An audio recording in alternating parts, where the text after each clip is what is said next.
Top of the morning, wherever you're watching us from, you're welcome to Dominion Television, your channel of choice. This is Dominion Sports, taking you on the journey into the world of sports, from the local front to the European scene, and definitely giving you every tidbit of what to expect right here on the go. I have my expert analyst in the building this wonderful morning, Nuruddin Alimi, and also definitely I am Paul Abe Toluwanimi. Top of the morning to you, my brother, and how are you feeling? Good morning, Toluwanimi. Good morning, Nigeria. It's nice to be back here.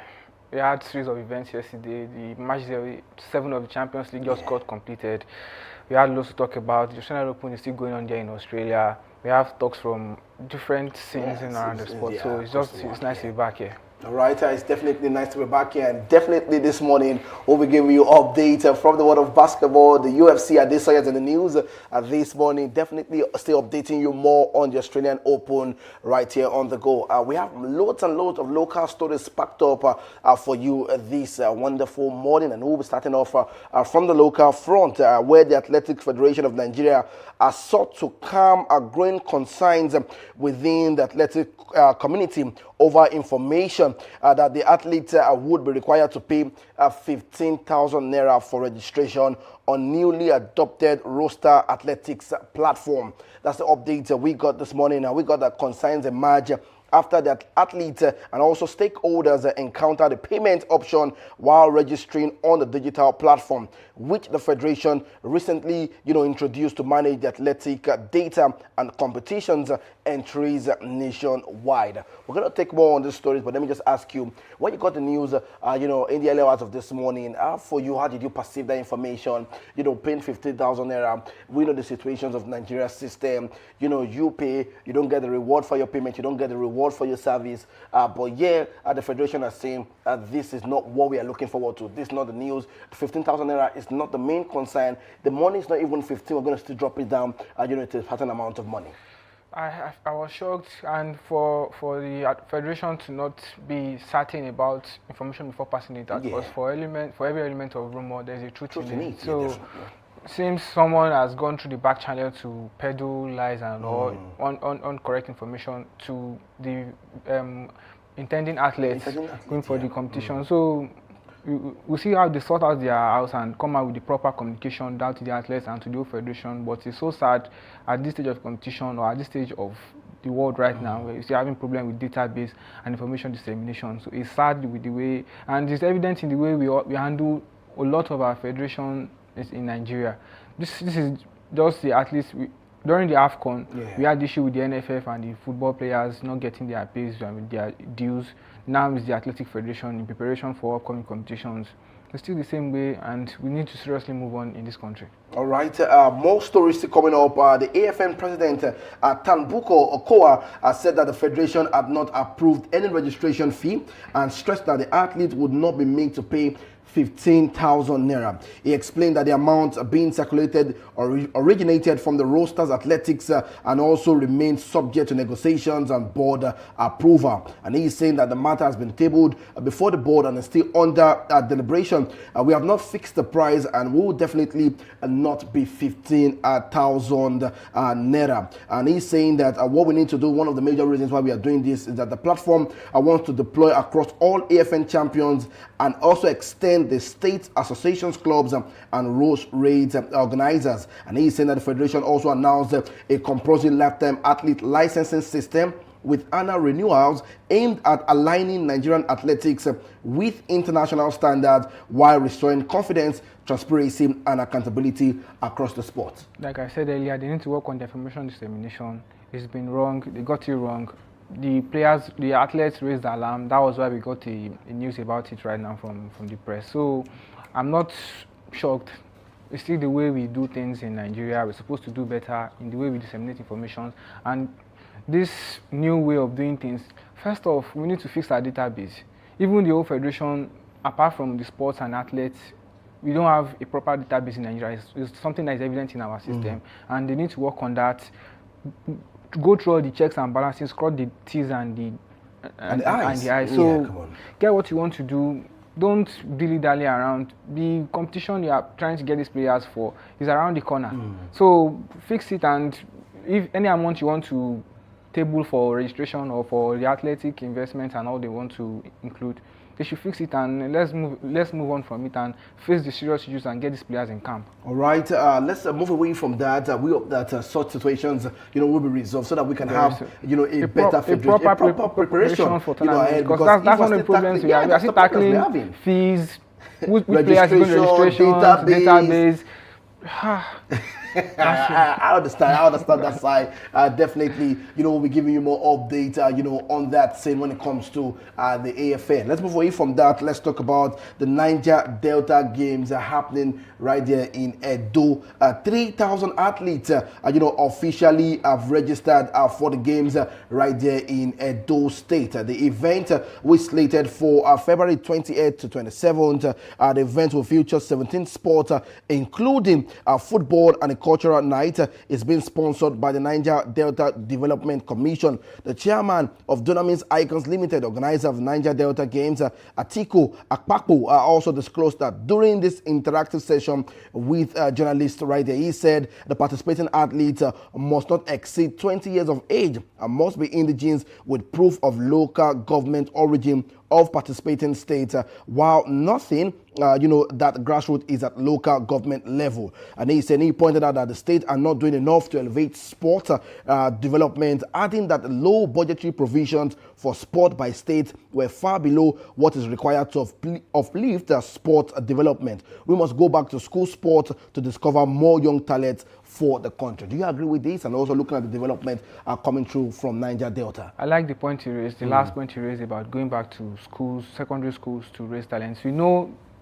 the future of sports is in the youths, and if they are not groomed right, they are not given the right preparation, going into tournaments or going into competitions, we are going to falter at the end of the day. So good one for them, but do they have the necessary check and balances to uphold these rules and regulations they've meted out now? They said they want to check if you are from such local government, from the participating states, what are the checks and balances they put in place to arrest people that fault to the law in that.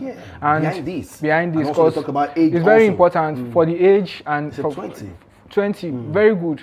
The secondary school games, I witnessed one in Ilorin, 2023 at that time, and I saw the kids that performed in the competition. Wow. Yes, they were, but we still know there were 1 or 2 questionable marks about the players that they fielded and the athletes that performed their competition, but it's an improvement. Now, if you talk about the improvement, I'm sorry to cut you short, you look at, so when you're bringing such young talent, so how do you groom them after this? Now, do you lead them to wander off after such competition? What's the development stage, going forward? Because this is what we see, in senior climbs. We see that, they develop these people and bring them together, and that's why we see them on the big stage. Yes. That's where the infrastructures from the government comes in. We need proper health care. Because the reasons most parents don't release their kids for participation in sporting events is, when you get injured, we are left to nurture the wound by ourselves, and we don't have enough medical personnel or even medical equipment at games and at events to take care of minor and major issues. So that's a very, very big thing to look into. The government needs to provide infrastructure, not sporting equipment alone, as well as health equipment for the safety of the participants in such competitions. So we need more infrastructure, health-wise, sporting-wise. We need improvements on our stadiums. We need renovations. We need new equipment. We need MRI scanning equipment to check, even before the competition begins. Scan and check through the medical personnel to know if this player is fit for this competition. Or even during the competition, before games or before events, test them and check, is this person in the right frame of mind and right body shape? Because we know in senior climbs, like you mentioned, if you are 99%, you are not 100% fit, you're not allowed to go. You're not allowed. It's 100% or nothing. 100% or nothing. So we need to inculcate that and move away from the past mistakes we've made. And when these players or when these athletes finish these competitions, the standard performance, nurture them and bring them. Because we see what the Asians do with their athletes. When you go to the Olympics or to the Asian Games, it's not a one-week preparation. It's not a one-week preparation, and you see young talents springing up every time. 19, 18, 16. We see them, and these are the ages we find in our secondary schools in Nigeria. So during this competition, the best of legs, the scouting managers for the national federations should be there, check them out, and work on their progress and improve their abilities. All right, we hope that these young athletes would be back to representing Nigeria on the global stage of things going forward. We wish them the very best right there in the Niger Delta Games happening on February the 17th to the 28th, 2026. Let's move away from that, still giving you updates from the local stories, and this one is coming through from handball. Nigeria begins the African Handball Nations Cup campaign with victory over Algeria. Yet again, Algeria, yet again, Northern. And we begin, and we begin that the Nigeria senior men's handball team, the Golden Arrows, began their campaign at the 27th African Men's Handball Nations Cup on a winning note with an hard-fought 25-23 victory over Algeria in the opening Group A match on Tuesday in Kigali, Rwanda. The encounter played out at the Pete Stadium, saw Nigeria take early control and head into the break with a 16-13 in the first half advantage, thanks to discipline and defensive display and efficient finishing in attack. Algeria mounted a strong fight back after the restart, closing the gap and testing Nigerians' resolve. But the Golden Arrows held firm in the closing minute to secure a deserved 2 points at the end of the regulation time. The win places Nigeria in a strong position in Group A, which also features host Rwanda and Zambia. The Golden Arrows will return to action on Thursday when they face Zambia in the second group match scheduled for 1 p.m. as they continue to quest for a podium finish in the Continental Championship, which serves as a qualifier for the 2027 World Men Handball Championship in Germany. For you look at the start, you look at where we are right now, and look at the goal is to secure a place right there in Germany. Yes, very important for them. They need to win today, later today, by 1 o'clock. They face Zambia, and going by the victory they had in the first game, they should build on that and get the victory today to cement their place in the next round. Good for them. Going forward, they know what they have to do. They have 2 games left. If they can't get it today, they still have a chance to get into the last game in the group. And I know they'll have one eye on the ticket for Germany, so I expect them to win today. You look at the Golden Arrows, a slim margin. They were just able to nick it through 2 points. What do we need to do going forward against Zambia today? They've watched the game. I know the coaching staff too. I've worked with the boys and saw what they did. Yes, they did well in the first half of the game. They led very well. They defended very well, and maybe lapse in concentration caused them for the Algerian side to peg them back a bit in second half, but they need to tighten their defense and be more prolific up front, and I see them winning the game today. All right, let's see. Definitely we hope for the victory for the Golden Arrows. We hope to give you more updates tomorrow on the victory right here on Dominion Sport. That's the Nigerian spirit right there. Big anticipation. All right, let's come back to CAF. We're still going to be talking about CAF till the end of January. It's the week of CAF. It's the week of CAF. Or the month of CAF. We're getting fines from Algeria, we're getting update from Senegal, but this is coming through from the best 11. For you look at this squad list: Yassine Bono in goal, Nia Kate of Senegal, Calvin Bassey, Nusra Mazarawi, you look at Ashraf Hakimi, Pape Gueye, Ademola Lookman, Sadio Mane, Victor Osimhen, and also Brahim Diaz. For you, is this the best of AFCON for you? I don't totally agree with them. Okay, so if you have to pick a player, what are you replacing? Sadio Mane, he had the leadership control in the final, but I didn't see him do all that for Senegal. There are other players in the team that performed better than him in the Senegalese side. So if you have to replace Sadio Mane, who will you replace Sadio Mane with? I'm shocked you're removing Sadio Mane. Akko Adams had a very fantastic competition, and this guy from Tunisia, the guy that got 2 goals, Tunisia or Morocco, he got 2 goals in the beginning of the competition. He played well too, progressing to the competition. So I feel. But Sadio Mane got to the final. He got. I said leadership final. Maybe the leadership final. The leadership, yes. Yeah. So that kind of helped him. And in the midfield, where is Iwobi? We all knew how well Iwobi performed at the competition, and Pape Gueye bagged the goal in the final. He got 3 goals in this competition. But Iwobi played absolutely well. It's not about the goals. We all know.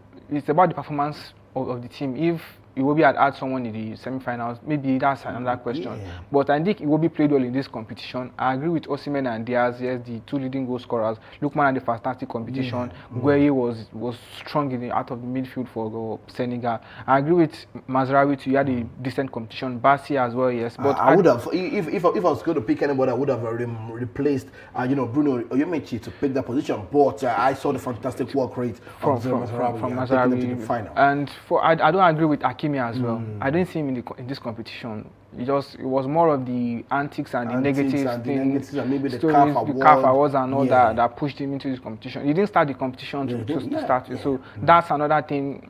That's a questionable mark for CAF in selecting this, but we are not part of the.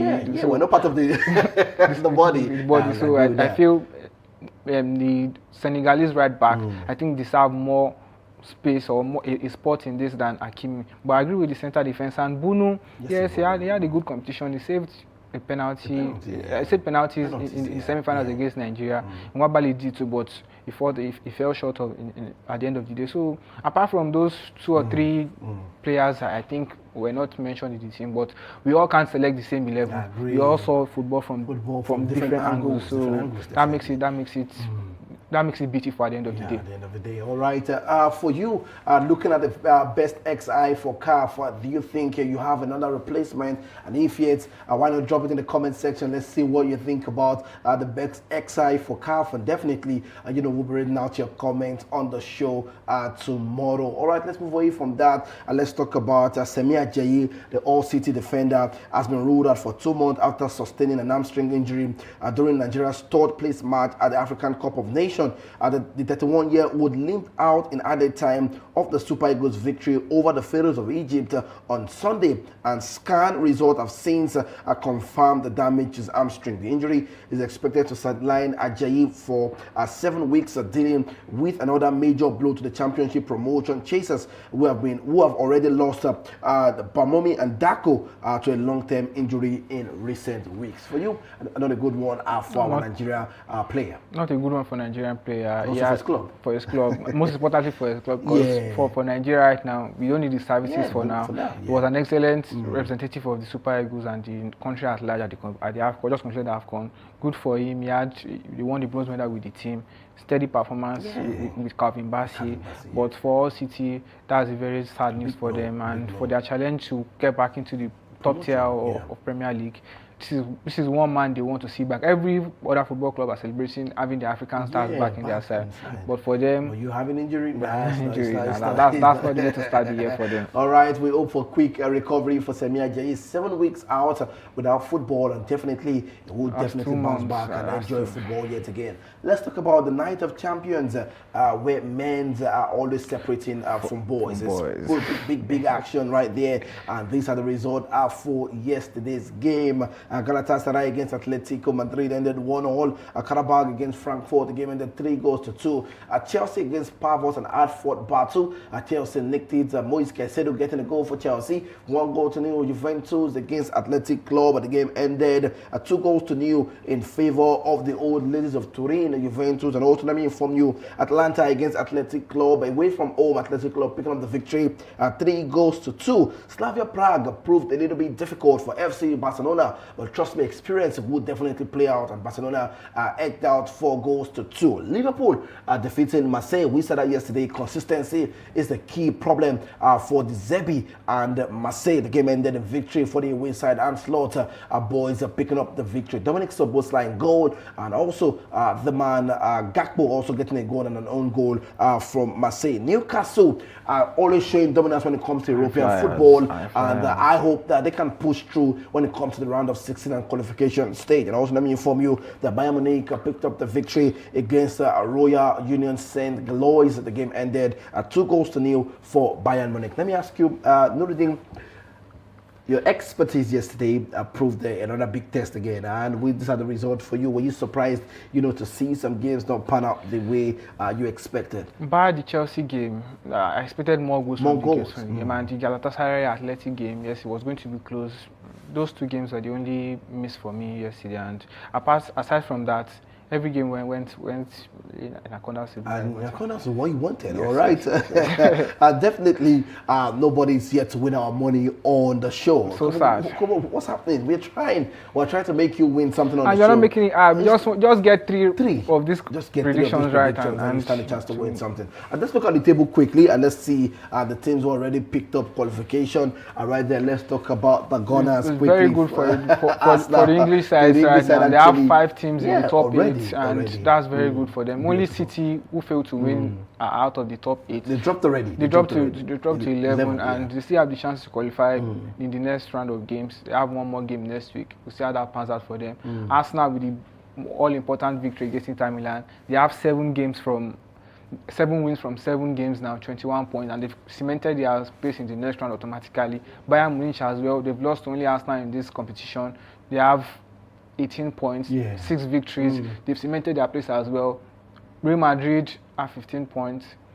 Liverpool, Tottenham, Paris Saint-Germain, the holders, Newcastle and Chelsea, they complete the top half, and the ones that are currently guaranteed automatic qualification. Chelsea are not currently safe like that, but going into the last game of the season, they have the destiny in their hands.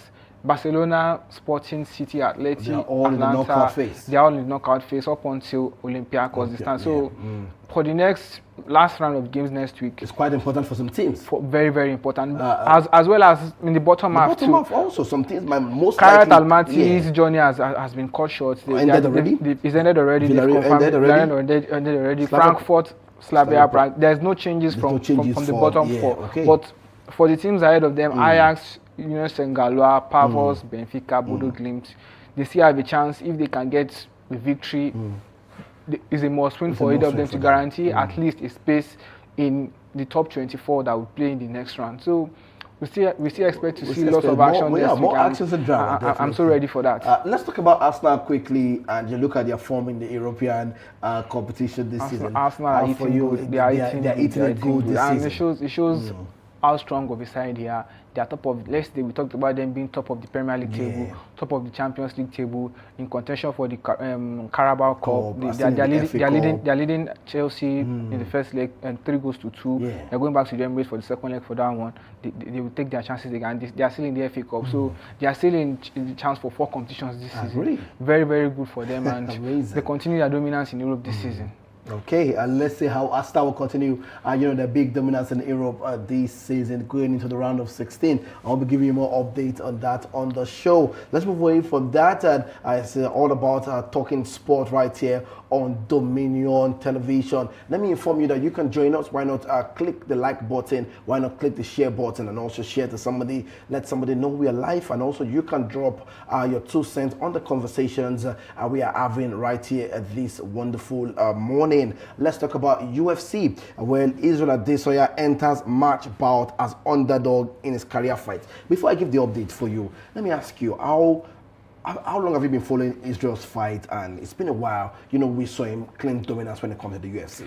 Israel Adesanya was one of the names that made Africans in general, let me say Nigerians, know about UFC. So I followed his fight for a while, even though I'm not one to stay all night watching the blood and I'd rather watch basketball during the night or tennis or read the stories and watch highlights for what happened in the game. So, but he's lost the last 3 games, so considerably it's not going to be the man to put your money on going to this bout, and he's a challenger this time around. Let's see what he comes out with in this competition. Are you surprised when you saw the story as is going in as the underdog? I wasn't surprised. Like I just mentioned that he lost the last 3 bouts. He tried to move up a weight in the UFC. He got battered by the Brazilian Pereira. He went for a rematch. He lost again, and his last match too, he lost that as well. So that shows you he's not particularly the guy to look forward to right now. His opponent will be licking his lip. Okay, this is Israel Adesanya, but Israel too is a wounded lion. Yeah, he is. We know what he's done. Before his 3 of losses he just had, he was dominant. He defeated everybody. He got nicknamed the style bender. Yeah. We know how prolific he is. We know the way he comes with the tactics, with the legs, with the hands. Any of this, he can pursue that for you. So let's see what Israel, he wants to rewrite his name. It's a new year for him. Let's see what happens for him in 2016. All right, and let me ask you, if we had to follow stats for Israel Adesanya, it's 15-3 when it comes to his fight, and you look at the record for him. You also mentioned the fact that he has lost 3 of his last fights. Going into this game, 3 on a roll. 3 on a roll. What is the management, what are they saying to him right now? One is to click to his head to say, come on, I need to come back to winning ways. Yes, the first 2 bouts he lost, I didn't expect him to win those fights because he was trying to from this normal category. I think he's in lightweight right now. He wanted to move to the heavyweight or middle heavyweight at that point. Time, yeah. He got battered. He had no chance against the opponent. Different weight class, different style of tactics. The second match as well, same thing happened to him, and now he's coming back to a lower division. Try to work his way, and I think that's the right way for him. Yeah. He's playing not an exactly big guy in the game right now. So it's ranked 15. He's ranked 15, and he's even ahead of him on the rank. On six. So I expect Adesanya to this is an opponent, and his team to say this is an opponent we can use to gain momentum, to fight the big names and get the big money moves. All right, let's see. Because that's what's important. Honestly, the big money moves. You don't want to be punched and kicked. You can't trick yourself actually. But let's say that £1 out for this year. I definitely will be giving you update on the UFC right here on Dominion Sport. Let's move away from that. Let's talk women's football, and Chelsea and Manchester United women advanced to the League Cup final. You know, it's a preparation already for some teams. You look at the Manchester United that's now having a battle in the men's football in Premier League. But they said, let's see what our women can do. They said, what a man can do, a woman can do better. But let's see if the men can do better over the weekend. But, Manchester United has given a moral booster to the men when it comes to this competition. Manchester United women beat Arsenal 1-0 in the semi-final at the Midweek Park, with Elizabeth Tilland scoring off a goalkeeper error before halftime. Aston's Olivia Smith was sent off, but United held firm. Chelsea defeated Manchester City at the Joy Stadium thanks to weak captain Edders and Anna Hampton saves in goal. The final between Chelsea's 7th straight appearance and United rising squad takes place on March 15 at the Bristol City Ashton Gate in the stadium. For you, big victory for this team is going to be Chelsea and Manchester United. Yes, big victory for Manchester United yesterday. Last game in the league, in the WSL, ended in a draw for both teams. They scored 1-1, and this was an unimportant game for both teams. United were able to profit off an error from the goalkeeper, like you mentioned. And for Chelsea, they ended Man City's unbeaten run of 12 games by defeating them 1-0 and setting up a place in the final. So this is Chelsea's playground, like you mentioned. This is their 7th record appearance going into the final of the competition for the women, and this is Manchester United's maiden final in this team. So good for them. Got the victory yesterday, but first final for Manchester United. Good for them. They look like a side. They look like one of the most advanced or one of the most developed team in the women's football right now. Judging by the amount of years they've spent in the game and the troubles they've had in and there, they've lost their players to Arsenal and other top teams in England and outside England as well. They're trying to recoup.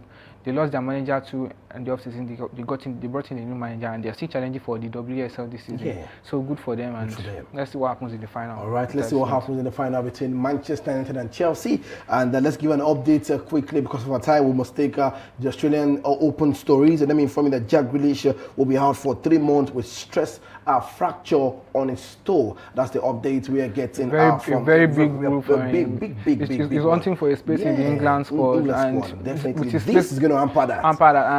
And with his space not settled at City, will Everton drop the big money now to secure him fully, or they are going to let him go at the end of the season? That remains a very big question for Grealish and his agents. All right, that remains a big question for Jack Grealish and his agent to see how far he can go. But we wish him the very best to come back to full fitness and playing football again for Everton. Let's move away from that. Let's talk about the Australian Open. You mentioned about Djokovic 6-3, 6-2. Fantastic victory. Take me through the journey of the Australian Open quickly. You started from Djokovic, a very good place to start. He's chasing his 25th Grand Slam, and what a way to start. He's not lost a set all week. This is the second game. It's 6-0 for his sets now. Very good for him. He needs the momentum and pushing on to the next round. Yannick Sinner is defending his title. He won 3-0. His first game ended in a retirement for his opponent, but this time around he had to finish the game. He won 3-0, straight sets as well. Taylor Fritz also defeated his opponents. Straight sets 3-0 as well. Lorenzo Musetti beat his Italian opponent in Lona Sonego. He beat him 3-0. Ben Shelton went 3-0 as well. And the surprise victory in this round is Coin.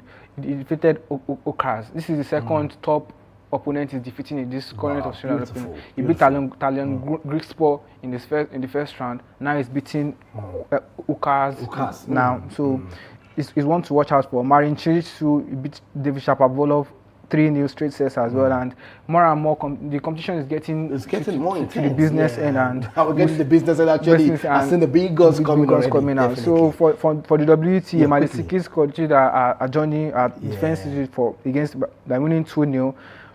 Before we got into the show, Naomi Osaka was leading our opponent, and now she's completed the game 2-1. Beautiful. She's struggling a bit, but she's getting the job done at the end of the day for her. Very good for her. And it's a mover 2-0 against Sinakova.